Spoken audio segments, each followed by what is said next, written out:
అందరికీ నమస్కారం. ఈరోజు బంగారం వెండి ధరలు అన్నప్పుడు యాక్చువల్గా మన దగ్గర శ్రీరామనవమి రేపు. బట్ నేషనల్ వైడ్ అన్నప్పుడు స్టాక్ మార్కెట్ సంబంధించి ఈ రోజు అంట. దాంతో స్టాక్ మార్కెట్ కదలట్లేదు, మరి రేట్లన్నా కరెక్టా కదా అని చెక్ చేసుకుంటున్నప్పుడు బంగారం వాటికి ప్లాటినం వరకు ఇచ్చున్నాడు, వెండి వచ్చేసి కదలట్లేదు. సో ఉన్నది యాసిడ్ చెప్పేదాన్ని డిసైడ్ కొంచెం మార్పులు అటు ఇటు ఉన్నాయి అంతే. బంగారం వచ్చేసి 24 క్యారెట్ గోల్డ్ ₹220 పెరిగింది, 1,46,890 రూపాయలుగా ఉంది. ఇక 22 క్యారెట్ గోల్డ్ ₹200 పెరిగింది, 1,34,650 రూపాయలుగా ఉంది. ఇక 18 క్యారెట్ గోల్డ్ వచ్చేసి ₹160 పెరిగింది, 1,10,170 రూపాయలుగా ఉంది. వెండి కదలేదన్నా కదా, 2,60,000 రూపాయలుగా ఉంది కేజీ వెండి వచ్చేసి.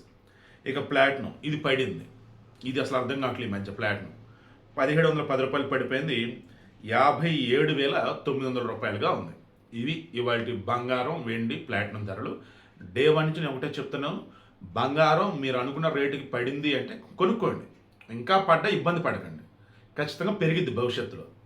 ఎప్పుడైనా ఒకటి గుర్తుంచుకోండి, బంగారం అంటేనే పెరగటం, అది తగ్గదు. ఒకవేళ తగ్గినట్టున్నా ఈ యుద్ధం మధ్యలో హడావుళ్ళు ఉన్నప్పుడు తప్ప వేరేదైతే కాదు.